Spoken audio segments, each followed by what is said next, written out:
Hello, I'm Sean Wilson. I'm the SCNCA president, and I'm here with Drew, who is a first-year graduate student at USC, and he's been working with us to develop surveys, and this is the first one that we've put together. And this one's going to give you a bit of demographics that we put together, as well as the survey report that we can just finish conducting. Drew, you want to say a couple words? Yeah, so this is a survey that Sean and I have been developing based on a similar feedback survey that was developed in the Northeast to look at what competitive cyclists and non-competitive cyclists alike are interested in when it comes to cycling events. Oh, there we go. So we drew down some initial demographics from the USA Cycling website. And so the number of riders that we have in 2017 are about 2,500 men and about 400 women. And that's been pretty stable for a couple of years. Though we see some drop off in the number of rider days. So the number of racing cyclists in Southern California, this shows the number of athletes versus their age. And this was conducted this was information that was brought down from USA Cycling recently, and it's really interesting to see that we just see an increase in riders as they become older until their mid-30s, and we see a small drop-off, and then they ramp up again when you go over into the late 40s and early 50s. And overall, it's still about the same proportion of female riders to males across a wide range of different ages. This is a little bit complex slide. I'm not going to go through all the details. Overall, though, the number of rider days is down about 30%, even though we have about 4,000 or about 3,000 to 3,500 licenses currently in our district. When we looked at the participants that were involved in the SCNCA survey, what we found is that the demographics actually pretty well matched the demographics for the Southern California region as a whole, though we had quite a few less number of respondents compared to the total number of racers in our region. This is a really interesting slide which actually shows the number of licenses over a period of years, and each of the lines is actually the riders, tracing the riders as they maintained or did not maintain their license from year to year.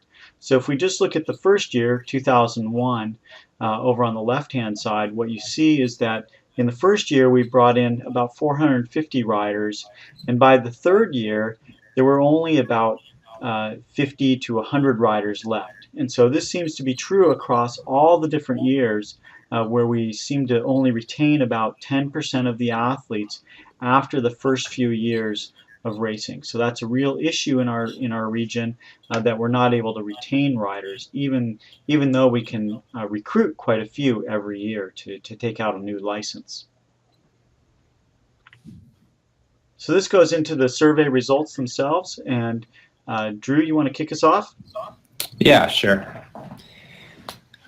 So we got a total of about Sean, I believe it was 400 riders total? Yeah. It was a little bit less than 400, but the total number of respondents across the different things is about 330 riders. So not everybody responded to every single question. Yeah, let's go back to the summary there real quick. I misplaced the slides in my mind. So there are a few really interesting things that we saw from getting feedback from our riders, and one was that the riders seem to express a common sentiment of wanting a shorter race season that's more strictly defined. More variety in race courses, something I'm sure many of us have heard before, is an increase in road races.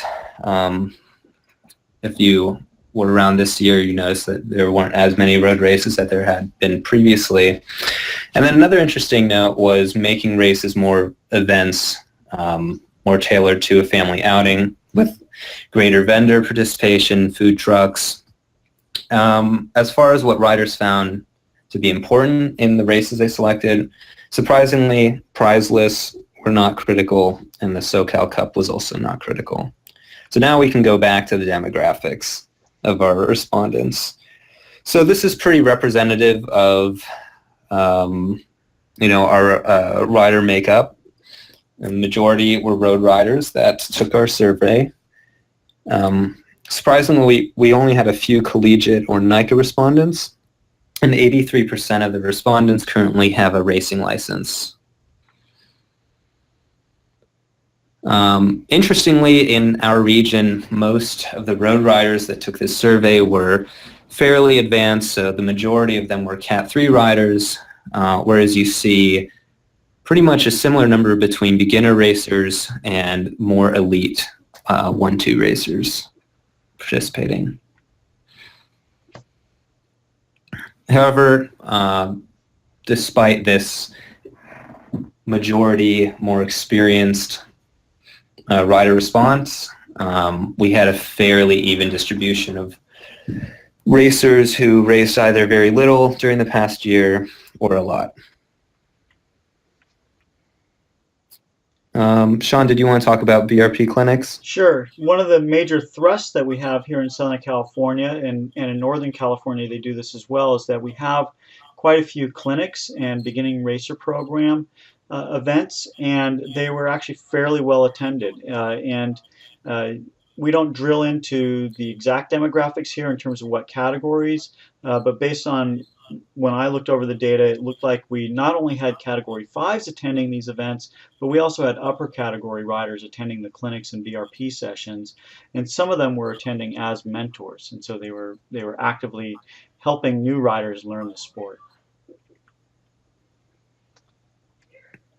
So when we jump over and we look at which events the riders thought were their favorites, it should be no surprise that CBR came up at the top of the list, and part of this I think was due to proximity, which we'll get into in a little bit.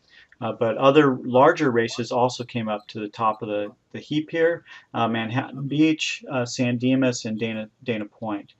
Some other ones that were notable in there are the 805 races, and then Redlands also showed up.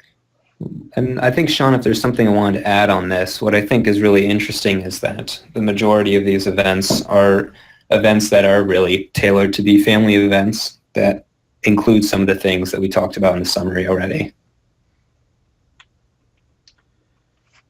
So the favorite bike racing events were fun, actually comes up to pretty high up the list. Great courses, that they're well organized, that you have a promoter that can organize things, that they're safe venues. People like to have a challenge, though clearly, some of the events like CBR aren't necessarily a challenge. So, fun event is winning out over that. And location. The location is actually really important. So why did somebody actually choose one race over another one? Up at the top of this is the proximity or location and the time of the event, which would have to do with how much travel time that they're going to have to get there and what time during the day that occurs. The course is really important. And then having competition. The riders actually like to compete against one another, and they want to have more racers there. So things that bring in more racers is good. We asked about the categories that were involved and the idea of having a dedicated field for their category, and it's important. They want to make sure that they're racing against their peers. They don't want to be in mixed fields with people that are either way above them or way below. They want to be in a dedicated field. I've already talked about the proximity of the event and how that's very important to the racers, but you can see that here it's kind of a bell-shaped curve, is that some people are willing to drive to get to events, and that's where we just have to weigh out whether the event has a course or a venue that is viewed as being really cool, and then they're willing to drive to go to it.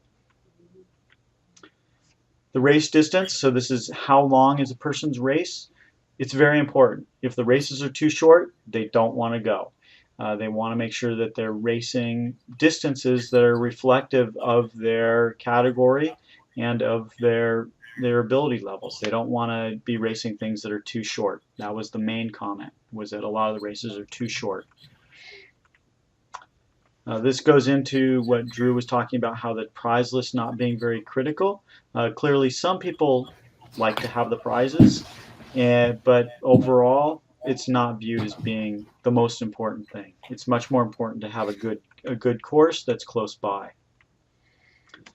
The time of day, it's very important. A lot of the athletes that we're dealing with are masters athletes, and they have a lot of family commitments.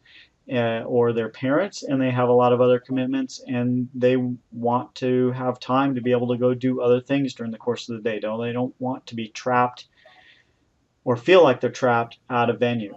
And that's where the idea of having other things there that provide a fun family atmosphere could actually help keep people around longer during the day.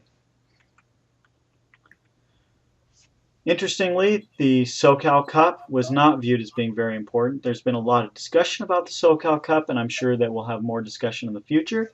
But this was just the survey result is saying that it's not as important as a lot of other things in terms of what drives them to actually do an event. And we broke this down by their category, and what you find is that it's pretty well across the board. That the SoCal Cup is not that critical, whether they're a Category 1, 2 rider or a Category 4 or 5 rider. It doesn't matter all that much. The course that they race on is viewed as being very important. They want courses that are challenging, they want courses that are interesting, and they want new courses, or even bringing back old venues, which can be tricky. But they want these things to happen. We asked about whether or not a race series for their category may be important.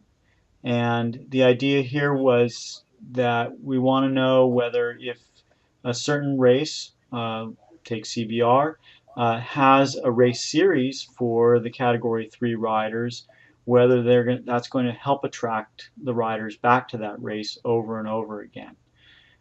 And it looks like we had mixed responses. So either the question wasn't that great, or maybe they don't care all that much overall.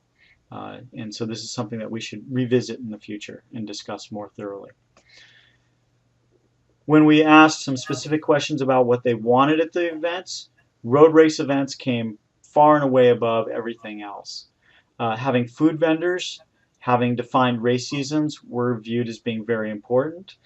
Some of the other things like skills clinics, interscholastic racing, cyclocross, those are important too, but not as much as having road race events, which have pretty much fallen by the wayside here in Southern California. So what do riders want? They want events. They want to be able to go to a venue and have it be more than just a bike race. They want to have food trucks. They want to have other things to do at that venue other than just the bike race. Road races, we've talked about that quite a bit. They definitely want more road races. They want variety in the courses that they do. They specifically talked about not having industrial park criteriums. They want more than that. They talked about having a shortened racing season and specifically starting later, not starting in early January, starting later and then continuing through the summer and into the early fall. There was a lot of responses about women's racing opportunities and making sure that that was taken care of. And then, you know, when we look at the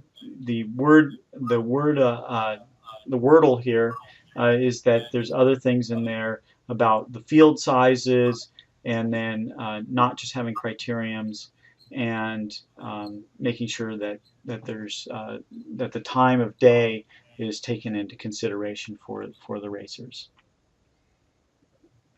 So in summary, which we've already kind of driven at, SoCal racers actually want to see a change towards having a defined racing season, possibly shorter racing season, with races starting later in the year. One person specifically said not before Valentine's Day. They want higher variety in the races with new courses, and specifically they want more road races. They want the races to become events with greater vendor participation. They want to make it, they were talking about it being easy for vendors to go to the event, to the races, so that they could actually make it much more fun. And then there was a lot of people talking about food trucks.